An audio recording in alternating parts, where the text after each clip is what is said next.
행복하십니까? 많은 사람들이 행복하기를 원합니다만은 생각보다 많은 사람들이 나는 행복하다라고 느끼며 살아가는 것은 아닌 것 같습니다. 돈 많으면 행복할 것 같아서 돈 벌기 위해서 동분서주합니다. 그래서 몇몇 분들은 정말 많은 돈을 벌고 부자가 되기도 합니다만은 그들의 삶을 돌아보면 그렇게 행복한 것만 같지는 않습니다. 어떤 분들은 권력을 가지면 행복할 것이라 생각하고 권력을 가지기 위해 할 짓 못할 짓 다 해가면서 권력을 쟁취하는 사람들도 있습니다. 그런데 그런 사람들 살펴보면 그렇게 행복해 보이는 것만은 아닙니다.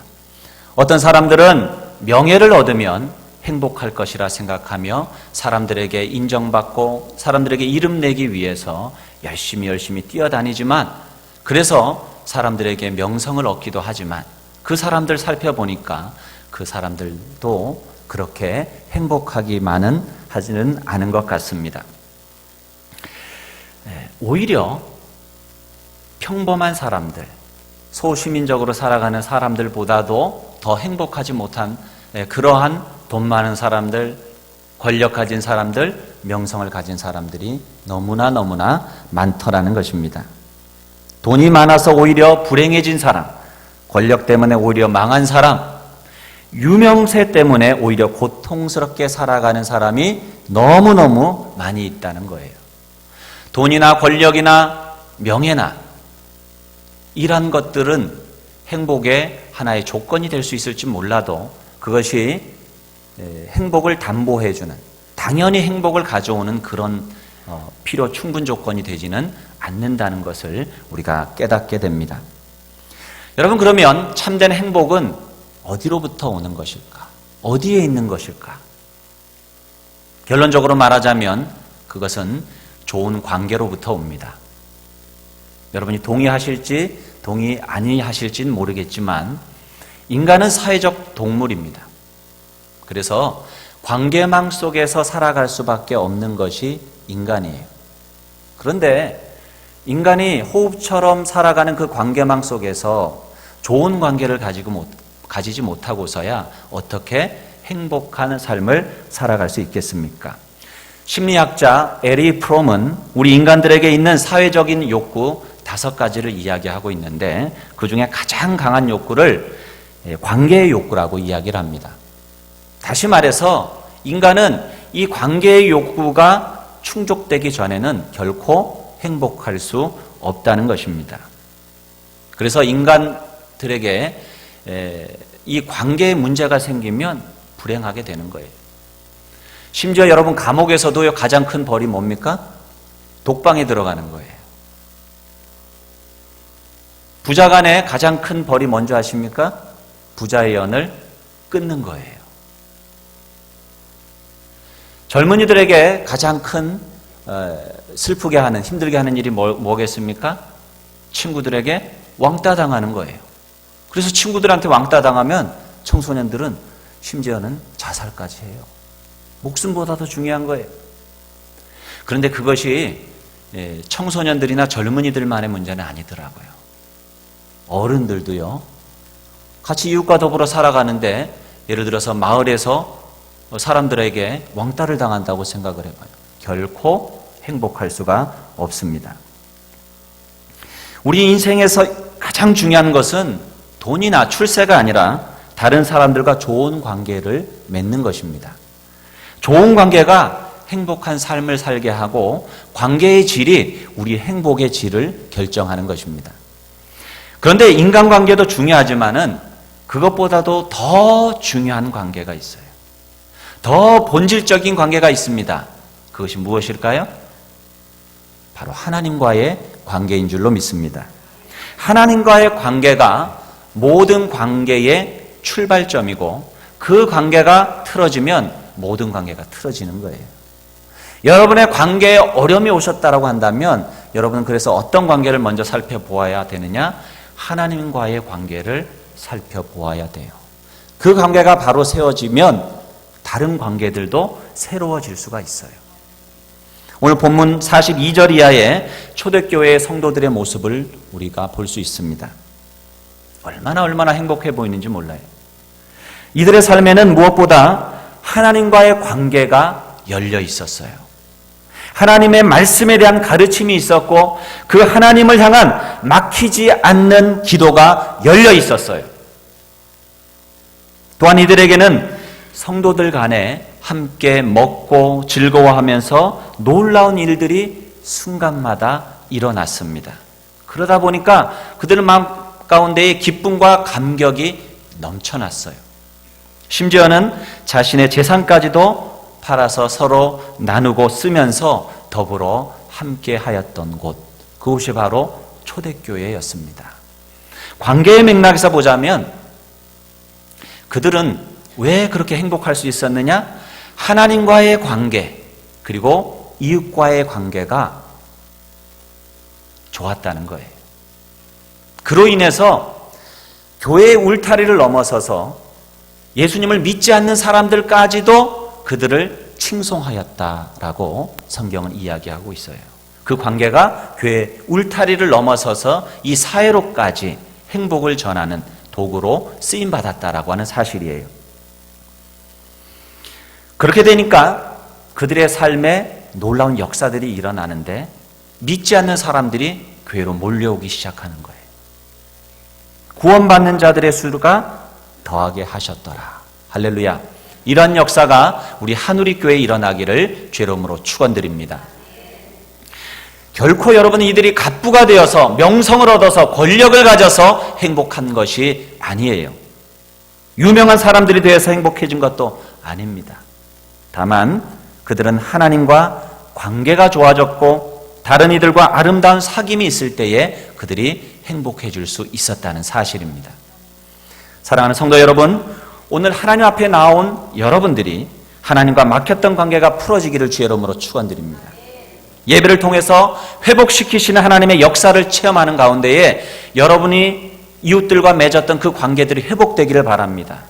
부부의 관계가 회복되기를 바랍니다. 자녀와의 관계가 회복되기를 바랍니다. 성도들 간의, 친구들 간의 관계가 회복되어지기를 바랍니다. 그래서 하나님께서 우리에게 주시고자 하셨던 그 참된 행복, 그 삶의 기쁨을 회복할 수 있기를 주의 이름으로 축원드립니다. 교회는 어떤 곳이어야 될까요? 하나님께서 우리 인생들에게 주시고자 하셨던 그 참된 행복, 진정한 삶의 기쁨을 회복시켜주는 곳이 교회가 되어야 될 줄로 믿습니다. 끊어졌던 관계들을 이어주고 깨어진 삶을 치유하며 서로 사랑하고 사랑받으며 살아갈 수 있도록 돕는 하나님의 기관이 교회인 줄로 믿습니다. 그래서 교회의 가장 중요한 역할과 사명은 관계의 회복, 교제의 회복, 하나님이 허락하신 최초의 축복인 참 만남의 회복인 줄로 믿습니다. 성경이 가르쳐주는 교회의 목적 중에서 가장 중요한 것 가운데 하나가 사랑의 교제가 있는 교회가 되는 거예요. 교회는 사랑의 공동체예요. 사랑이 넘치는 교회, 우리 하누리 교회가 될 줄로 믿습니다. 어느 글에 보니까 젊은 나이에 요절한 음악의 천재 슈베르트에 대한 이야기가 있었습니다. 슈베르트는 아주 비극적인 최후를 맞이합니다. 왜 그랬느냐? 그는 아주 좋은 집안에서 태어났어요.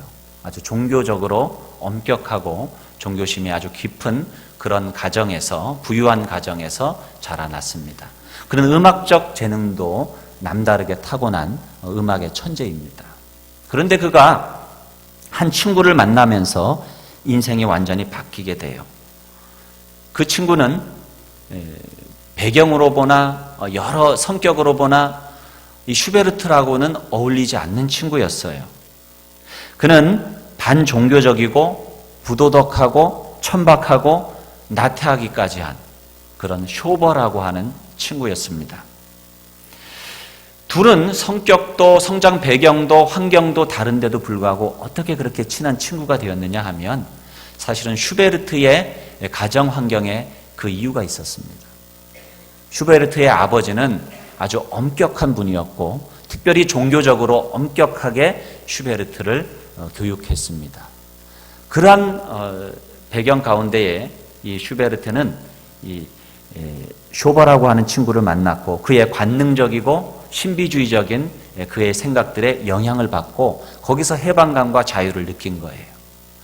그러면서 전혀 맞지 않는 두 친구가 친해지게 되고 그러면서 점점 이 슈베르트는 변해가기 시작해요. 그 사귐은 너무나 비극적인 결말로 종결짓게 됩니다. 이 쇼버와의 우정 때문에 슈베르트는 점점 쾌락을 추구하는 삶을 살아가게 되었고 결국 위험스럽고 유혹적인 쇼버의 기질을 닮아서 방탕한 삶을 살아가게 됩니다. 그 와중에 슈베르트는 가장 지독한 성병인 매독에 감염되게 됩니다. 물론 슈베르트는 그가 요절한 직접적인 사인은 티푸스의 열 때문이었지만은 그 열병이 아니었어도 그의 몸은 그 매독균으로 썩어 들어가고 있었습니다. 그는 오래 살지 못할 그러한 건강 상태를 가지고 있었어요. 결국 슈베르트는 친구 하나 잘못 만나서 짧은 인생 허망하게 파멸되고 말았습니다. 최근 신문지상에 버닝썬에 대한 이야기들, 그와 관련된 여러 가지 추문들이 신문지상의 매스컴에 오르내리고 있습니다. 그 중에 승리와 정준영이라고 하는 이 가수들이 만든 카톡방에서 온갖 추잡한 행위들 또한 이야기들을 또한 영상들을 올리고 했던 그런 것들이 밝혀지면서 많은 사람들에게 실망감과 또한 자괴감을 가지게 하는 그런 중에 우리가 살아가고 있습니다. 그들은 누가 누구에게 영향을 미쳤는지는 알지 못하겠지만 정말 만나지 말아야 될 사람들이 만나서 서로를 멸망의 구렁텅이로 그렇게 끌고 가고 말았습니다. 한마디로 잘못된 만남입니다. 복된 만남이 복된 인생을 살게 하고 불행한 만남이 불행한 인생을 살게 합니다. 바로 이런 이유 때문에 세상 모든 부모님들은 자식들이 좋은 친구를 만나기를 바라는 것입니다. 자식이 아무리 착해도 나쁜 친구 또 방탕한 친구를 만나면 거기에 영향을 받고 또한 그런 친구들이 하는 행위들을 같이 하게 되는 거예요. 그래서 그 인생을 망칠 수밖에 없는 것입니다. 그런데 꼭 아이들만이 아니라 어른들도 친구 잘못 만나면 인생을 망치더라고요. 술 주정뱅이 친구를 만나니까 그 사람도 술 주정뱅이가 되더라고요. 욕쟁이 친구 만나니까 똑같이 욕쟁이 되고 아편쟁이 친구를 만나면 똑같은 아편쟁이가 되는 거예요. 도박하는 친구 만나면 똑같이 도박하는 그런 삶을 살아가다가 망하는 인생을 살아갈 수밖에 없는 거예요. 주부들 중에서도 질이 좋지 않은 친구 만나서 참하던 가정주부가 춤바람 나고 또 늦바람 나서 가정을 내버리는 중년들도 있는 것 같습니다. 그래서 요즘 아내들은 남편들의 친구들을 잘 챙겨야 합니다. 그리고 남편들도 아내들의 친구를 서로 잘 챙겨야 돼요. 결혼을 하면 친구들도 서로 친하게 지내야 돼요. 좋은 친구 만날 수 있도록 서로 챙겨주시기 바랍니다. 복된 만남이 복된 인생을 만들어가게 하기 때문입니다. 이 세상에서 가장 복된 만남이 어떤 만남일까요? 저는 두 가지가 있다고 생각합니다. 첫째는 온 세상을 지으시고 인생을 다스리시는 하나님과의 만남인 줄로 믿습니다. 하나님을 만나야 돼요. 둘째는 그 하나님 안에서 하나님을 의지하고 거룩하게 살아가려고 노력하고 또한 신실한 삶을 사는 성도들과의 만남인 줄로 믿습니다. 여러분이요, 여러분의 남편이 변하기를 원하고 아내가 변하기를 원하면 신실한 신앙을 가진 사람들로 주위를 둘러싸세요.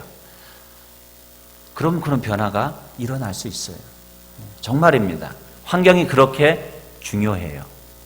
심리학에서도 가장 고전적인 논쟁 가운데 하나가 네이처냐 널처냐, 이것이 기질적으로 가지고 태어난 것이냐 아니면 유전적인 것이냐 아니면 환경에 의해서 영향받아서 그렇게 된 것이냐.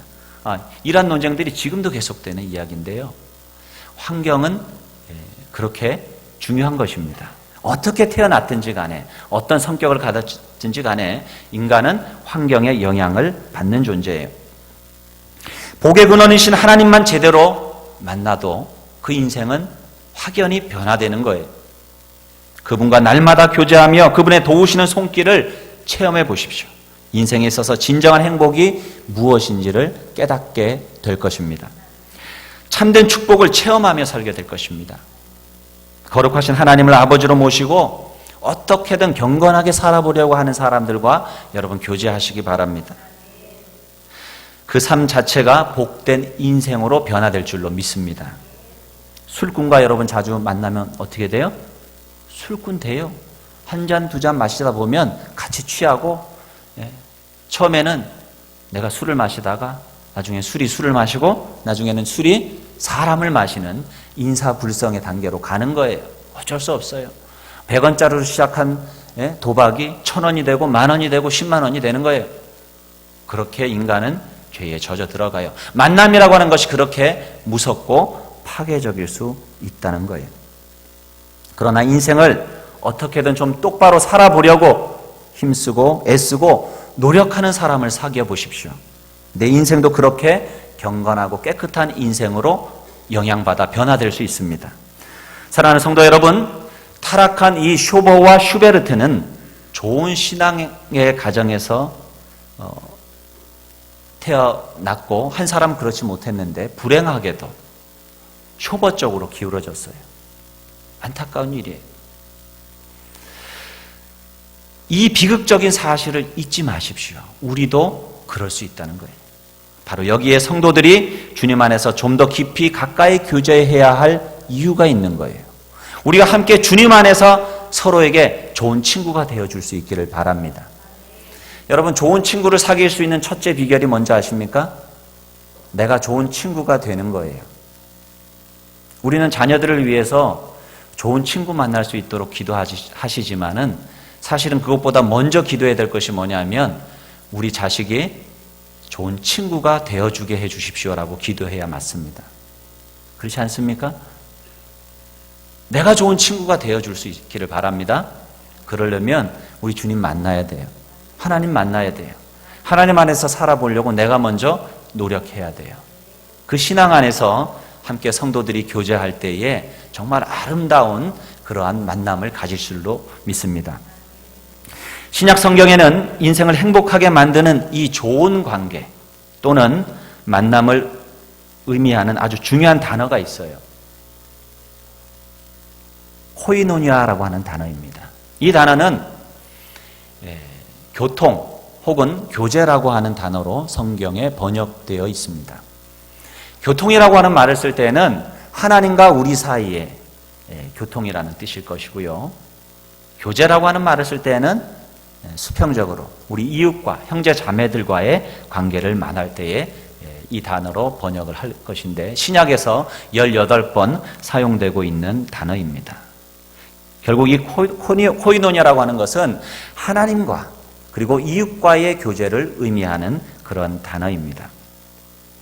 하나님과의 교제와 다른 사람들과의 교제가 좋은 사람이 되어 행복한 인생을 살아가게 한다는 것입니다. 오늘 본문에 나타난 초대교회의 모습은 바로 이 두 가지 종류의 코이노니아가 풍성했던 것을 우리가 발견할 수가 있어요. 초대교회 성도들은 돈 벌기 위해서 모이지 않았습니다.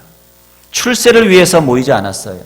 취직 부탁하기 위해서 교회에 나오지 않았습니다.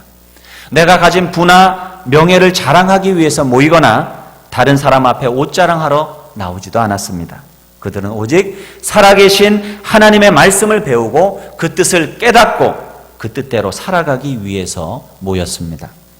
42절 말씀을 우리가 함께 읽겠습니다. 42절입니다. 시작. 그들이 사도의 가르침을 받아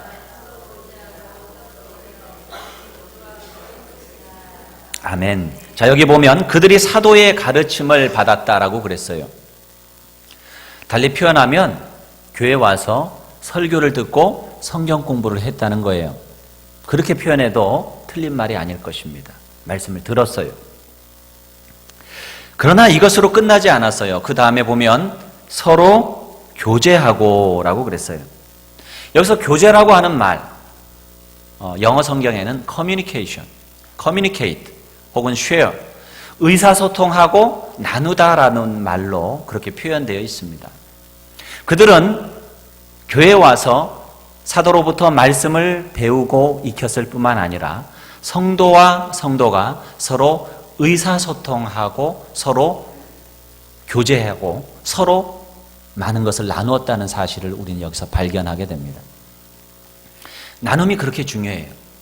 제가 어렸을 때 신앙생활 했던 기억들을 되돌려 보니까 그때는 참 교회에 이 교제가 많았던 것 같아요. 선후배들이 함께 모여서 토론도 하고 여러 가지 이슈들을 가지고 신앙적인 또한 인생과 관련된 또한 삶의 여러 가지 갈등에 대해서 참 많은 대화를 했던 것 같아요. 밤을 새워가면서 이야기를 하기도 하고요. 찻집에도 많이 가고 만두 먹으러도 많이 가고 그러면 선배들이 돈을 많이 쓰게 되죠. 그렇지만 기쁨으로 그렇게 쓰고 교제하고 또 교회에서도 라면 끓여 먹고 국수 끓여 먹으면서 그렇게 많은 시간 교제를 나누었던 것 같아요. 그 시간이 얼마나 즐겁고 행복했는지 몰라요. 그런데 오히려 그때 학생들이 공부를 잘했어요. 돌아보면. 그래서 공부도 배우기도 하고 그렇게 서로 나누는 그러한 나눔들이 풍성했던 기억을 가지고 있습니다. 행복했어요. 아름다운 추억이에요. 다들 그 시간들을 그리워합니다. 그런데 현대 교회에 그러한 교제들이 점점 사라지는 것 같아요. 현대 교회의 약점이에요. 일방적으로 설교를 듣기만 하지 그 말씀에 대한 반응이 없습니다. 질문도 없고 구체적으로 그 말씀을 지켜 행하고자 하는 결단도 모르겠어요. 은혜와 도전에 대한 나눔도 없습니다. 이해할 수 없는 명령에 대한 고민도 없고 그저 듣는 것뿐이에요. 그래서 오늘날 교회는 설교는 있지만 삶이 상실된 그러한 교회가 아닌가 이런 생각이 들어요. 여러분 말씀을 들으셨습니까? 말씀을 들으셨어요? 그렇다면 그 말씀에 반응하시기를 바랍니다. 그게 신앙생활 하는 거예요. 구역으로 모여서 그 말씀에 대한 교제를 시작하세요. 내가 받은 은혜, 내가 받은 도전, 내가 이해되지 않는 것, 그거 가지고 그냥 그렇게 수동적으로 신앙생활 하지 마시고 믿음의 형제들과 함께 자매들과 함께 모여서 격려하며 서로 나누고 서로 도전하고 서로 은혜를 끼치는 귀한 모임의 구성원들이 되시기를 바랍니다.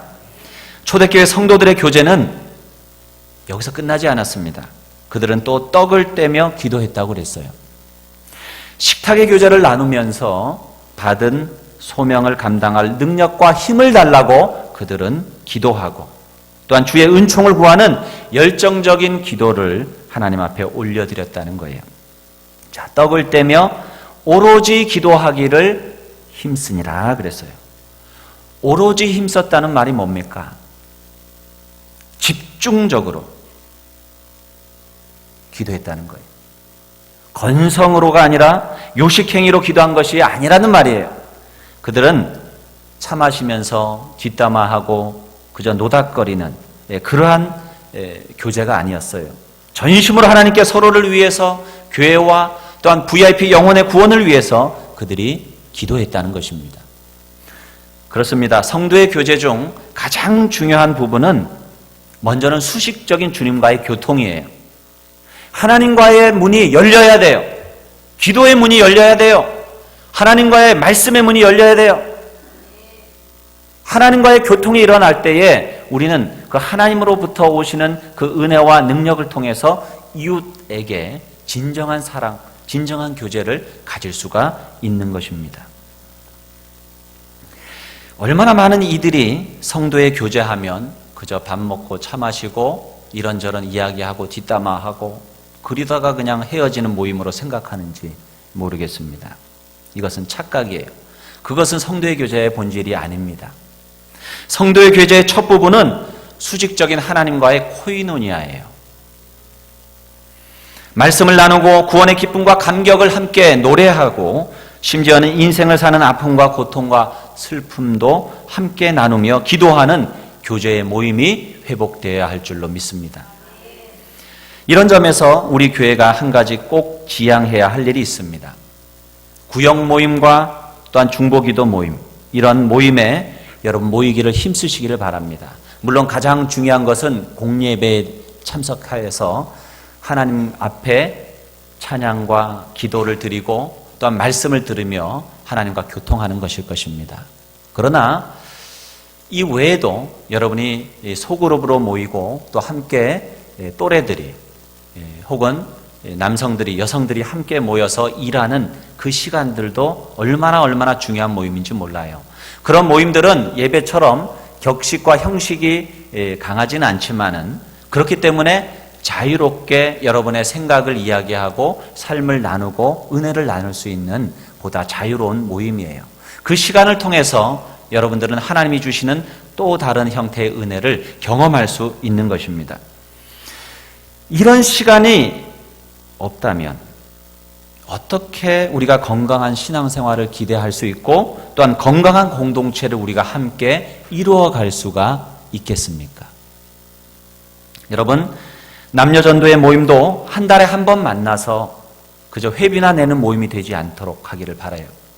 그 모임이 진정으로 여러분이 교회를 위해서 함께 마음을 모으고 뜻을 모으는 시간이 되고 또한 서로를 사랑 안에서 위하고 교제하는 진정한 교제가 있는 시간이 되기를 주의 이름으로 부탁을 드립니다.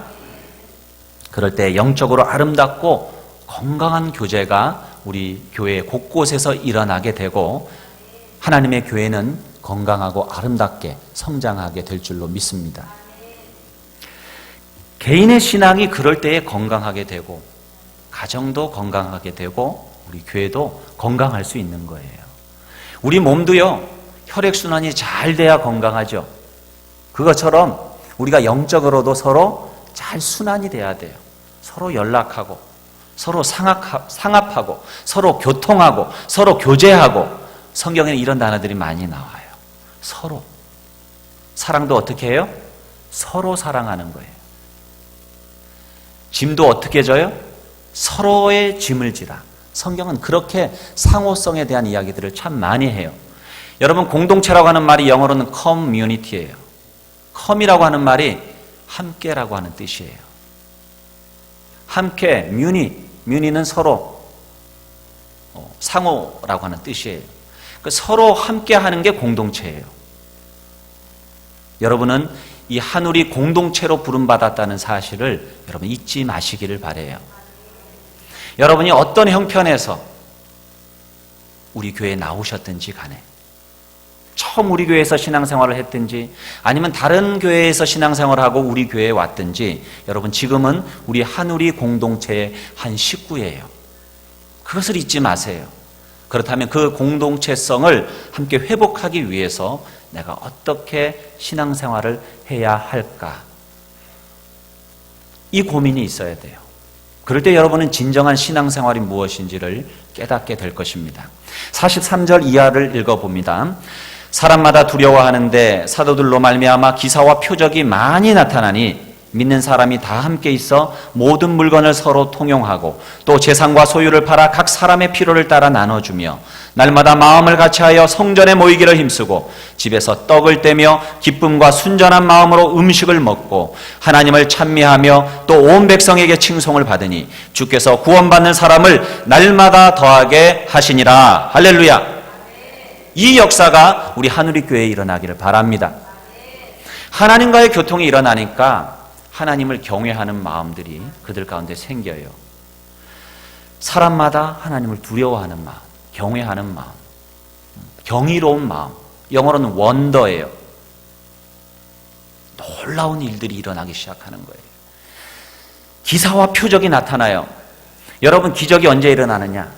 하나님의 뜻대로 순종하며 살아가는 백성들에게 하나님이 기적을 일으키시는 거예요. 우리가 하나님의 뜻 안에서 서로를 사랑하고 그 안에서 서로 교제를 나눌 때에 거기에 하나님의 기사와 표적이 일어나는 거예요. 하나님을 경외하며 예배하는 그곳에 하나님이 역사하시는 거예요. 함께 서로를 뜨겁게 사랑하는 그 공동체 가운데에 하나님의 기적의 역사가 일어납니다. 이런 만남, 교제가 우리 구역 모임, 기관들 안에서 계속 일어나게 되기를 축원합니다. 그때 우리는 하나님의 영광이 무엇인지를 보게 될 거예요. 여러분, 하나님의 영광이 보이십니까? 이 예배 가운데에 임하신 하나님의 영광이 보이십니까? 나의 삶 가운데 임하신 하나님의 영광이 보이십니까? 하나님과의 막혔던 문이 열려지면, 형제 자매들과의 막혔던 교제의 문이 열려지면 여러분은 그 하나님의 영광이 무엇인지를 보고 느끼고 깨닫게 될 것입니다. 저는 여러분에게 그 문이 열려지기를 축원합니다. 사도 바울은 데살로니가전서 2장 19절로 20절에서 이렇게 고백했습니다. 우리의 소망이나 기쁨이나 자랑의 면류관이 무엇이냐? 그가 강림하실 때 우리 주 예수 앞에 너희가 아니냐? 너희는 우리의 영광이요 기쁨이니라. 할렐루야. 사랑하는 성도들과의 교제가, 그 교제의 질이 하나님 앞에서 우리의 영광이요 기쁨이 될 줄로 믿습니다. 그것이 우리의 면류관이에요. 캐나다 농촌에서 3살 난 아이가 실종이 되어졌어요. 여러분, 캐나다 땅이 얼마나 넓습니까? 그 넓은 밀밭에서 이 3살 난 아이가 밀밭에 들어가서 길을 잊어버린 거예요. 집을 찾아올 수가 없는 거예요. 여러분, 끝없이 펼쳐진 밀밭을 여러분 직접 보지 못하셨죠? 차를 타고서 한참을 달려야 돼요. 1시간을 달려도 끝이 안 나오는 그런 밀밭을 보셨습니까? 아마 그런 밀밭이었는지 모르겠어요. 아이가 사라졌어요. 그래서 사람들이 교회들마다 연락을 해서 소년으로부터 시작해서 노인까지 모든 사람이 그 밀밭으로 다 모이게 했습니다. 그리고 손에 손을 잡고 저기 끝에서부터 저기 끝까지 한 줄로 쫙 서서 이 밀밭 사이를 헤치면서 한 걸음 한 걸음 전진을 합니다. 그리고 마침내 그 3살 아이, 집을 찾다가 헤매어서 쓰러져 있는 그 아이를 발견하게 됩니다. 여러분, 교회는 그런 곳이에요. 서로가 하나님 사랑 안에서 손에 손을 잡고 죽어가는 영혼들을 찾아 나서는 곳이에요. 바로 그런 교회가 우리 한우리 교회가 되기를 바랍니다. 어린 3명의 어린이들이 운동장에서 함께 놀고 있었는데 그 아이들은 풍선을 하나씩 가지고 있었어요. 노란 풍선을 가진 아이, 빨간 풍선 가진 아이, 또 푸른 풍선을 가진 아이가 있었어요. 근데 빨간 풍선을 가진 아이가 잘못해서 풍선을 뻥 하고 터뜨렸습니다. 그러자 노란 풍선을 가지고 있던 아이가 살피는 거예요. 이 빨간 풍선을 가진 아이가 자기 풍선만 터졌으니까 얼마나 속이 상하고 마음이 아파요. 그래서 막 울음을 터뜨리려고 눈에 눈물이 그렁그렁한 거예요. 그런데 노란 풍선을 가진 아이가 그 모습을 보고는 자기 풍선을 일부러 탁 터뜨렸어요. 그러자 울려고 했던 이 빨간 풍선의 아이가 표정이 바뀌기 시작하는 거예요. 그리고 씩 웃는 거예요. 그러자 파란 풍선을 가지고 있는 아이가 지금은 풍선을 터뜨리는 때구나 생각하고서 자기도 풍선을 터뜨린 거예요. 그때 셋 다 서로 얼굴을 보면서 깔깔거리고 웃다가 같이 운동장에서 재밌게 놀았다고 합니다. 여러분, 우리의 삶 가운데에 어려움은 있기 마련이에요. 고난은 찾아옵니다. 슬픈 일도 생겨요. 그런데 왜 이것이 우리에게 고난이 되고 슬프고 어려움이 되는 줄 아십니까? 내 옆에 나를 위로해 주는 사람이 없기 때문에 그래요. 정말 나를 사랑하고 나를 위해 주는 사람이 있으면 슬픔은 사라져요. 인생은 살만한 거예요. 그런 사람들이 있다면. 어려움도 마찬가지예요. 함께 나누면 그 어려움들은 사라지는 거예요. 너희가 서로 짐을 지라. 그리하여 그리스도의 법을 성취하라. 이것이 바로 교회입니다. 지난 주일 오후에 비전위원회 모임을 처음으로 가졌습니다.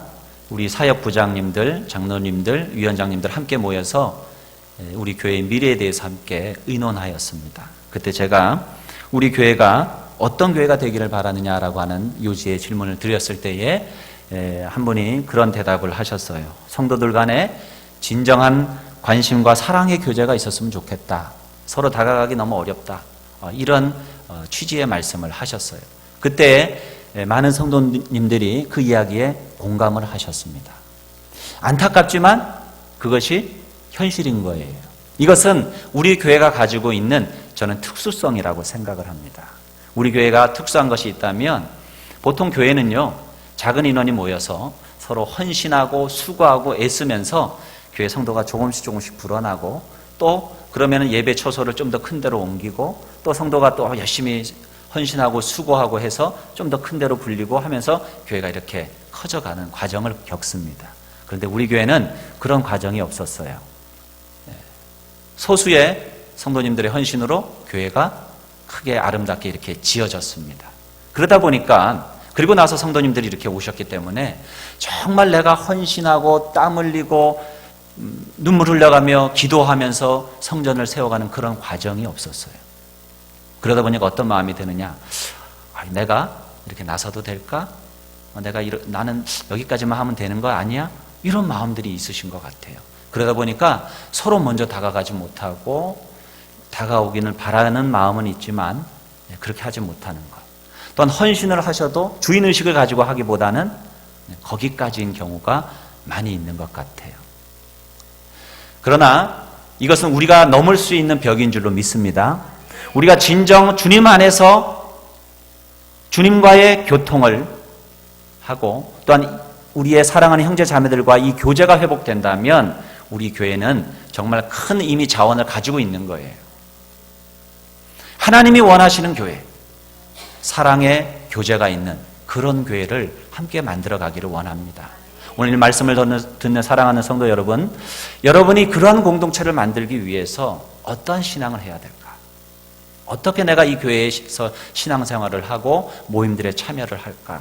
여러분 스스로를 돌아보는 그런 시간이 되기를 바랍니다. 그래서 주님이 주시는 참된 축복, 그 행복이 여러분 삶 가운데 임하시기를 주의 이름으로 축원드립니다. 기도하겠습니다.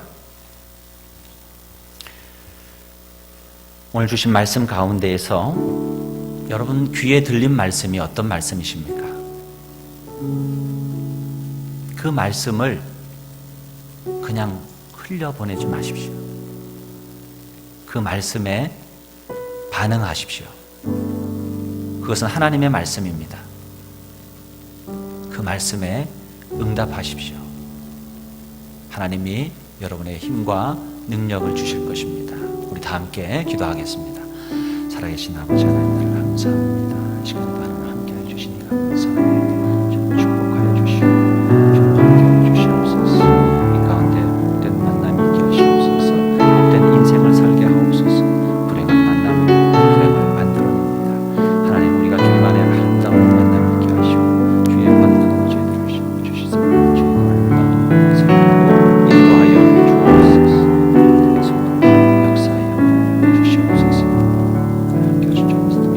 예수님의 이름으로 기도 올려옵나이다. 아멘. 우리 다 일어나셔서 파송의 노래 함께 찬양합니다. 이런 교회 되게 하소서. 가사를 잘 생각하며 우리 하나님 앞에 찬양합니다.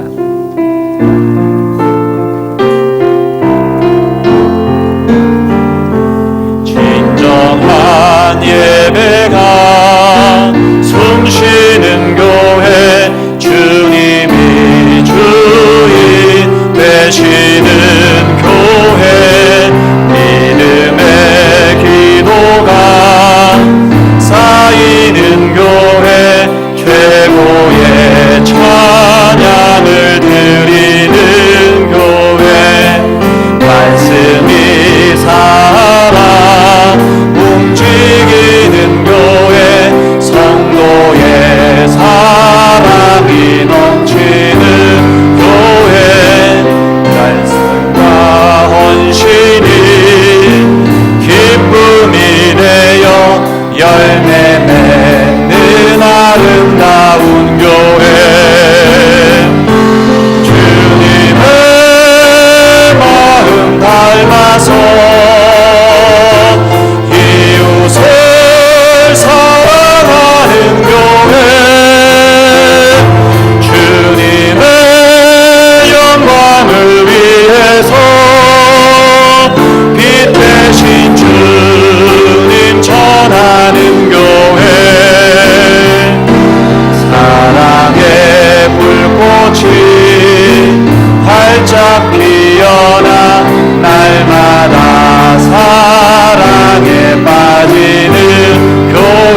이제 평안한 마음으로 여러분의 삶의 현장으로 돌아가십시오.